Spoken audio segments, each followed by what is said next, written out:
একটু ভালোভাবে লক্ষ্য করে দেখুন গাছ এতটা লাল কিভাবে হয় চিন্তা করে দেখুন। এই পুরো গাছটি এতটা লাল দেখতে পাচ্ছেন, চোচা তুলছে আর গাছটাতে লাল বের হচ্ছে। অনেকে দেখে ভাববে এটা পুষ্পা মুভির যে গাছ সেটা, বাট না, এটা অন্য গাছ। দেখতে পাচ্ছেন এটা শেকড়ও কিন্তু বেশ লাল দেখতে পাচ্ছেন। এরপরে আলাদা ধরনের আরেকটা গাছ দেখায়, এটার কালার আবার হলুদ দেখতে পাচ্ছেন গাছের পাতাগুলো। আর এটা কাটলে দেখুন কতটা হলুদ। আর এই গাছ কিন্তু কিছু প্রয়োজনীয় কাজে ব্যবহার করা হয়, সেটার জন্য এটাকে সুন্দরভাবে কুচি কুচি করে কাটা হচ্ছে। বেশ চমৎকার হলদেটে গাছ। আর একটা ধরনের গাছ দেখায়, দেখতে পাচ্ছেন এই গাছটা আবার ভেতরটা অনেকটা মাংসের মতো, কাটলে দেখতে পাচ্ছেন চাকা চাকা হয়ে আছে।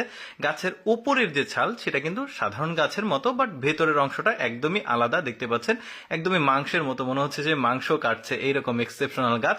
তারপরে আরেকটা গাছ দেখায়, দেখুন এই গাছটার আবার আলাদা ধরনের লাল, কাটলে ভেতরটা একদমই ধীরে ধীরে লাল হচ্ছে, একদম সাইড দিয়ে লাল আর মাঝখান দিয়ে সাদা। আরো অনেক এক্সেপশনাল গাছ দেখাবো, যেমন এইটা দেখতে পাচ্ছেন ছাতা গাছ, বেশ চমৎকার। প্রতিটা ডালে একটা করে ছাতার মতো গোল শেপ আছে, বেশ চমৎকার। এরপরে আরেকটা অদ্ভুত ধরনের গাছ দেখায় আপনাদেরকে, দেখতে পাচ্ছেন এটা প্রায় কয়েকশো বছরের পুরনো গাছ। গাছটার নাম ঠিক আসলে আমি জানি না, কারণটা হচ্ছে যেখান থেকে ফুটেজগুলো সংগ্রহ করা ছিল সেখানে গাছের নাম সবগুলোর উল্লেখ করা ছিল না।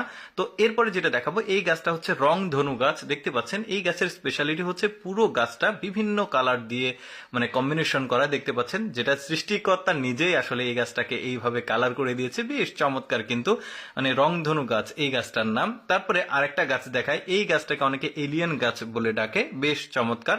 দেখতে পাচ্ছেন গাছগুলো ছাতার মতো একদম কোকড়ানো কোকড়ানো, উপরের দিকে দেখুন একদমই এক্সেপশনাল দেখা যাচ্ছে, এটা মরুভূমির অঞ্চলের দিকে আসলে এই গাছটা আছে। দেখতেও কিন্তু বেশ চমৎকার লাগছে, কতগুলো ডাল একসঙ্গে হয়ে আছে। একদম পরিচিত একটা গাছ দেখায়, এটা হচ্ছে বেগুন গাছ। এই লিস্টে রাখার কারণ হচ্ছে এর উচ্চতা, দেখুন এত বড় বেগুন গাছ, যেটা বানে করতে হয়েছে। তারপরে এই গাছটাকে দেখুন, এই গাছটাতে পথচারী যখন বন দিয়ে হেঁটে যায়, যখন প্রাণীর তৃষ্ণা লাগে, তখন এই গাছটা কেটে এই গাছটার ভেতর থেকে রসটা খায়। দেখুন পানির মতো টপ টপ করে পড়ছে। কোনো গাছে কিন্তু এত পরিমাণ শরবতের মতো পানি থাকে না, বাট এই গাছে আছে কিন্তু, সবই সৃষ্টিকর্তার নিয়ামত আসলে।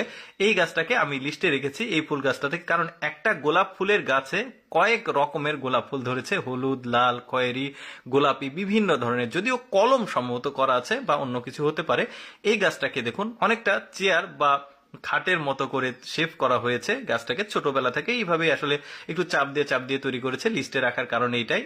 অদ্ভুত আরেকটা গাছ দেখায়, দেখুন এত বড় একটা যে কি বলবো, ইটের যে একটা জায়গা থাকে ওই রকম পাথরের উপরে পানি ছাড়া এইভাবে এত বড় গাছ কিভাবে হয়েছে।